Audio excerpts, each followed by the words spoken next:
Olá, boa noite.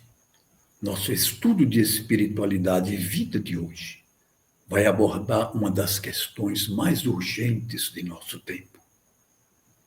Nunca estivemos tão conectados e nunca nos sentimos tão sozinhos.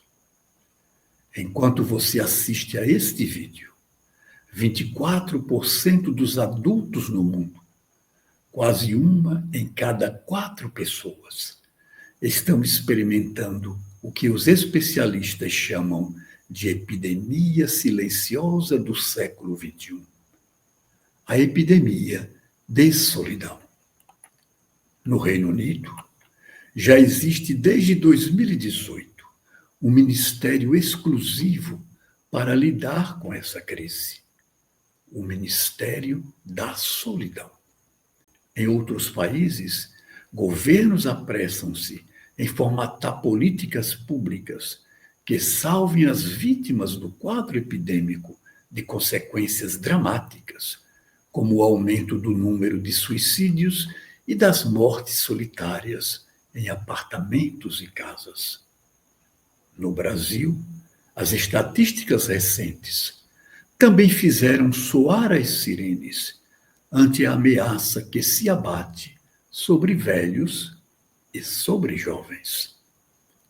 Como explicar que em uma era de redes sociais, chamadas de vídeo e mensagens instantâneas, a solidão tenha se tornado um mal-estar global? Mais importante, como podemos escapar dessa armadilha? Para entender esse paradoxo, precisamos primeiro desvendar o que é a solidão. E ela tem 2 faces. A solidão objetiva é aquela que podemos medir. É aquela marcada pela ausência de relações significativas. É aquela solidão que dói. Segundo o neurocientista John Cacioppo, da Universidade de Chicago, nosso cérebro processa a solidão como uma ameaça física, ativando os mesmos circuitos da dor. No passado, estar só era muito perigoso e o nosso corpo ainda reage assim. Mas a outra solidão, mais insidiosa, é aquela que persiste mesmo em meio à multidão. O psicanalista Erich Fromm já alertava que nas sociedades modernas transformamos relações em transações. Assim, seguimos conectados, mas emocionalmente empobrecidos. Quantos de nossos amigos nas redes sociais realmente conhecem nossos medos, nossas dúvidas, nossas histórias não editadas? Sim, há solidão e solidão. Estar só pode ser também uma opção. E, neste caso, a solidão aparece como solução geradora de criatividade e benefícios, como atestam e defendem muitos filósofos, místicos, intelectuais e artistas. Mas este é um aspecto que vou deixar para o final, quando iremos tratar de nossas alternativas para lidar com uma solução para a epidemia silenciosa de nossos dias.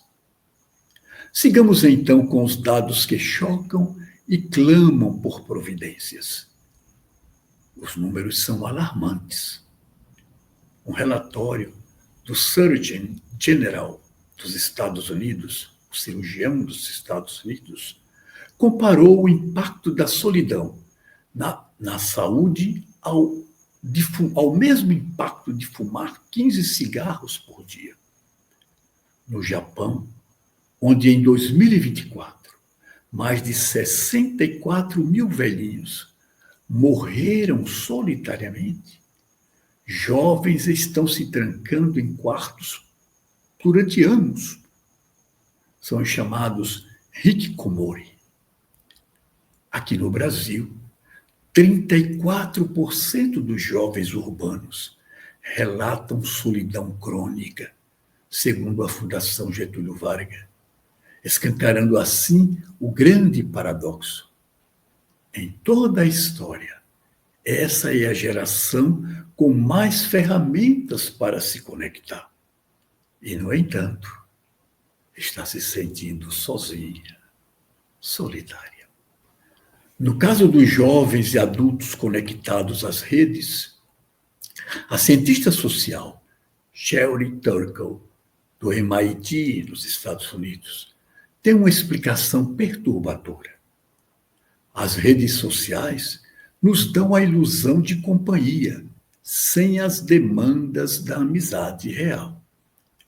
Curtidas e comentários ativam o neurotransmissor dopamina, que é conhecido como o hormônio da felicidade, pois é responsável por aquela sensação gostosa de recompensa imediata. Porém, não estimulam a ocitocina, o hormônio do vínculo profundo, que só surge no contato presencial. É como viver de fast food emocional. Nos enche, mas não nos nutre. Pense na última vez que você ficou com amigos pessoalmente. Lembra daquele momento em que alguém fez uma piada e todos riram juntos? Há uma sincronia de olhares, gestos e pausas. Algo que nenhum emoji ou GIF pode reproduzir. Outro detalhe intrigante. Segundo o antropologista e psicólogo evolucionário britânico Robin Dunbar, nosso cérebro só consegue manter cerca de 150 relações estáveis. Mas muitos de nós temos milhares de amigos virtuais e, obviamente, não conseguimos lidar de modo profundo com essa multidão.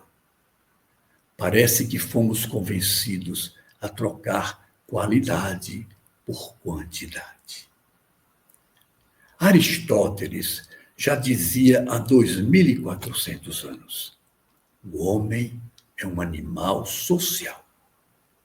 Para ele, até os mais sábios precisam da filia, ou seja, da amizade que nos humaniza, que dificilmente se torna possível nas relações fluidas que temos estabelecido nas redes sociais.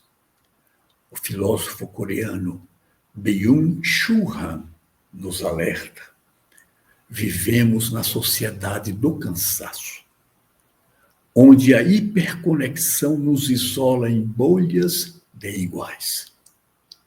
É a solidão da multidão digital.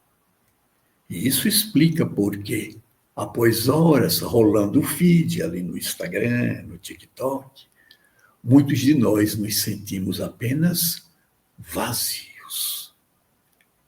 Sim, meus amigos, estamos envolvidos em um problema grave, mas existem saídas.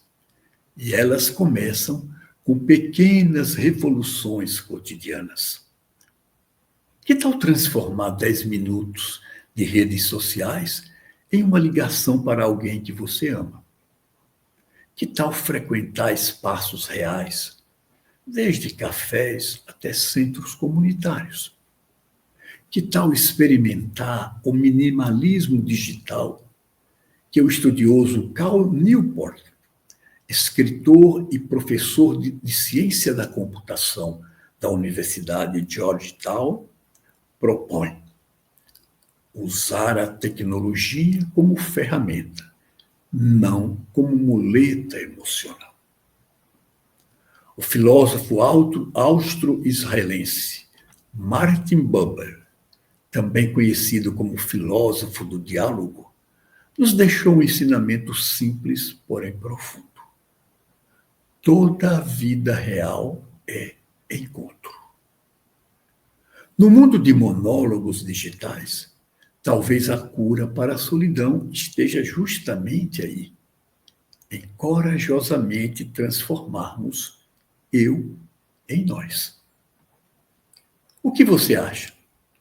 Você já sentiu esse paradoxo da solidão hiperconectada? Compartilhe nos comentários e nos ajude a escrevermos um novo capítulo dessa história. Obviamente que, além das disfunções geradas pela hiperconexão, existem outros fatores que contribuem para o aumento da sensação de solidão e da solidão real em nosso tempo. A violência urbana, por exemplo, aprisiona as pessoas em suas casas, especialmente nas periferias das grandes cidades. Os preconceitos e a exclusão social, inclusive o racismo, impedem a comunicação autêntica e a integração entre diferentes. A arquitetura emergente do medo, como os condomínios, ergue barreiras que são até mais opressivas que as constatadas em comunidades violentas, como prova estudo do IPEA em São Paulo. Um estudo feito em condomínios de luxo da cidade constatou que nessas áreas o índice de solidão alcança 75% de seus moradores. Ou seja, a abundância que ergue enclaves para se proteger da violência acaba criando desertos afetivos. Já nas periferias, o uso da internet pelos jovens potencializa a solidão pelo fato de promover uma hipervisibilidade sem reciprocidade, conforme estudos recentes. Ok, agora vamos virar o disco. Como se dizia na era analógica, agora vamos virar o disco. Até aqui, falamos sobre a solidão como um problema de saúde, uma epidemia silenciosa que maltrata bilhões de pessoas atualmente. Mas sempre existe o outro lado da moeda. Neste caso, é possível também perceber a solidão como sabedoria. Se, por um lado, a solidão imposta dói, por outro, a solidão escolhida pode ser um ato de liberdade. Desde a antiguidade, grandes pensadores viram no isolamento voluntário um caminho para a clareza mental e a criação. E a ciência moderna começa a corroborar essa visão. Há exemplos e defesas históricos da solidão positiva entre pensadores de diferentes épocas. Retire-se para dentro de si mesmo. A razão encontra sua harmonia na solidão. Era assim que aconselhava o sábio estoico e imperador romano Marco Aurélio, no livro 4 de suas Meditações. Já Epiteto, o escravo estoico que se tornou mestre da mente, tinha uma regra: a solidão só fere quem não sabe habitar a si mesmo. Uma frase que impulsiona o homem à busca da autossuficiência emocional. Também no turbilhão, ou também no meio do turbilhão romano, Sêneca fazia da solidão seu gabinete de autoconhecimento. Em suas cartas a Lucílio, Sêneca ensina: a multidão é pior companhia que a solidão, pois carrega consigo todos os vícios. Uma saída? Talvez cultivar diálogos com os grandes pensadores através da leitura. Pois, na verdade, quem tem Platão ou Epicuro, por exemplo, quem tem Platão e Epicuro como amigos, nunca está verdadeiramente só. Mais próximos de nós, filósofos contemporâneos também enxergaram luz onde muitos só veem treva.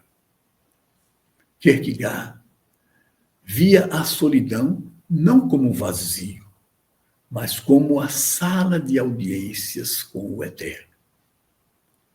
Na obra Temor e Tremor, ele escreveu: a solidão é o preço do encontro com Deus e o abrigo onde o indivíduo se torna verdadeiro. Nietzsche, por sua vez, que passou anos isolado nos Alpes, escrevendo suas obras-primas, chegou a afirmar que a solidão é o preço da grandeza. Hannah Arendt defendeu em seu livro A Vida do Espírito que só na solidão encontramos o diálogo silencioso com nós mesmos, essencial ao pensamento crítico.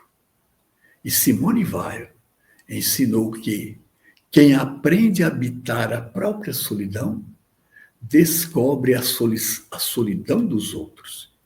E aí nasce a verdadeira comunidade.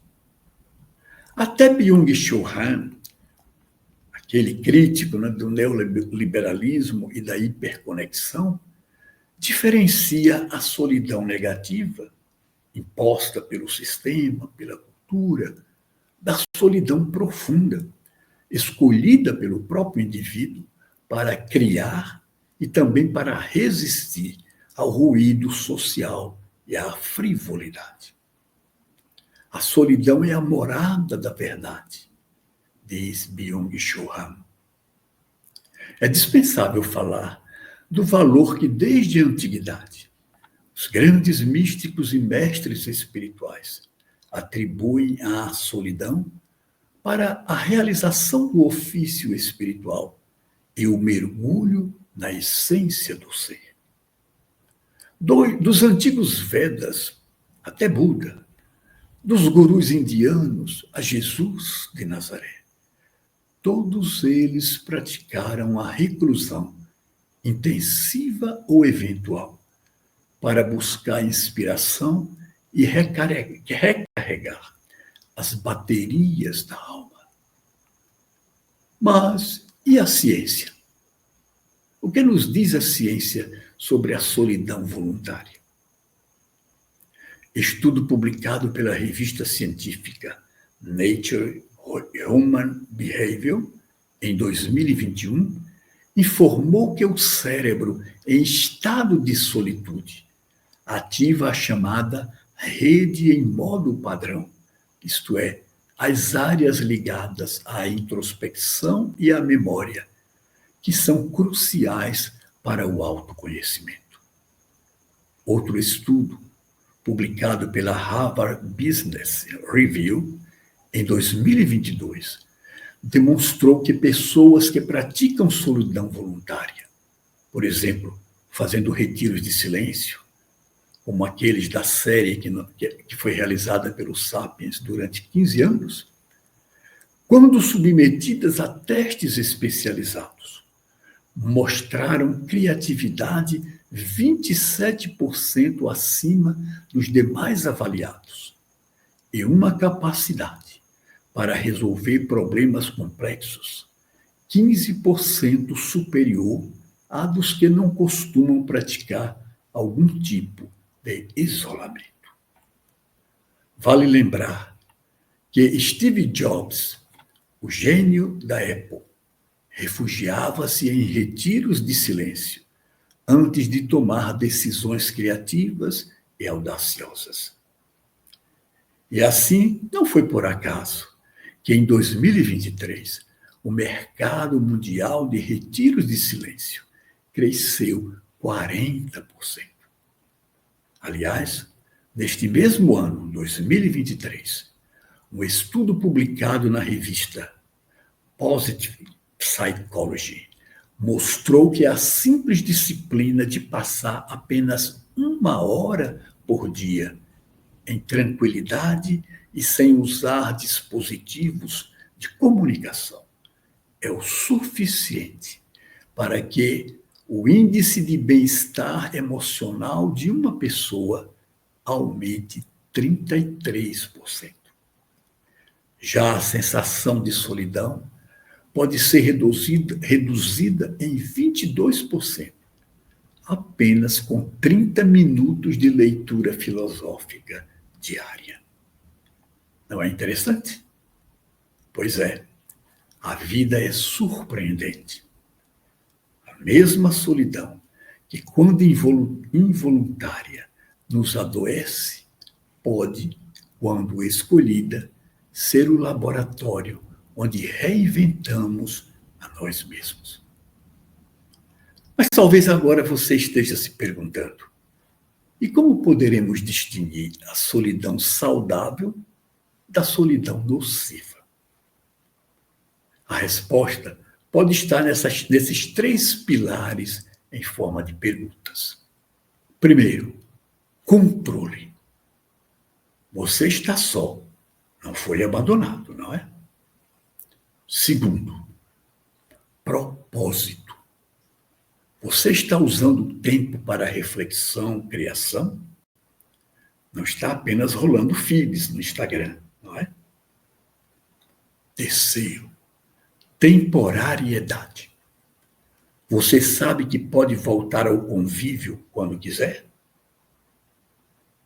Clarice Lispector, alquimista das profundezas, transformou a solidão em matéria-prima de criação.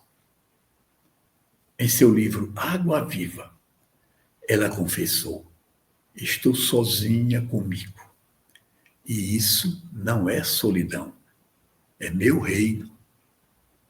Sim, um modo de espantar o desconforto na solidão é escrever para o vazio, não para ser lido, mas para se ler. Afinal, como dizia Clarice, tudo no mundo começou com um si. Inclusive, o diálogo mais importante, aquele que travamos com nós mesmos. Está na hora de encerrarmos esse papo que já vai, né, gostoso, que está nos provocando. E por que não fazê-lo unindo as sabedorias de Kierkegaard à sabedoria de Clarice? Ambos nos lembram que há solidões que salvam. A do filósofo dinamarquês é vertical e sugere um salto para o divino. A da genial escritora brasileira é horizontal e sugere um mergulho no humano. Juntas, elas nos ensinam: quando a solidão do mundo pesar, podemos erguê-la como torre de vigia, a exemplo de Kierkegaard, ou transformá-la em tinta, como Clarice o fez. Talvez a sabedoria plena esteja em alternar os 2 movimentos. Às vezes olhar para cima, ou como Kierkegaard, outras vezes iniciar a escrita sem destino, como Clarice. Conte nos comentários a sua experiência. E lembre-se, até seu relato solitário pode ser para alguém um fio de companhia. Quanto a mim, meus amigos, sou imensamente grato por sua companhia em nosso estudo de hoje. Se você gostou do tema, não esqueça de deixar seu like. Não esqueça também de inscrever-se no canal e compartilhar o link deste vídeo com familiares e amigos. Você pode saber mais sobre a pequena comunidade do Sapiens usando os links que estão na descrição deste vídeo. Esperamos você em nossas meditações diárias, lá no Círculo de Silêncio e Paz. E contamos com a sua contribuição generosa para seguirmos adiante com a nossa ação social, Cuidadores de Francisco, que desde 2015 ampara irmãos em situação de rua e famílias carentes. Muitíssimo obrigado. Paz e bem. Até o próximo estudo de espiritualidade e vida.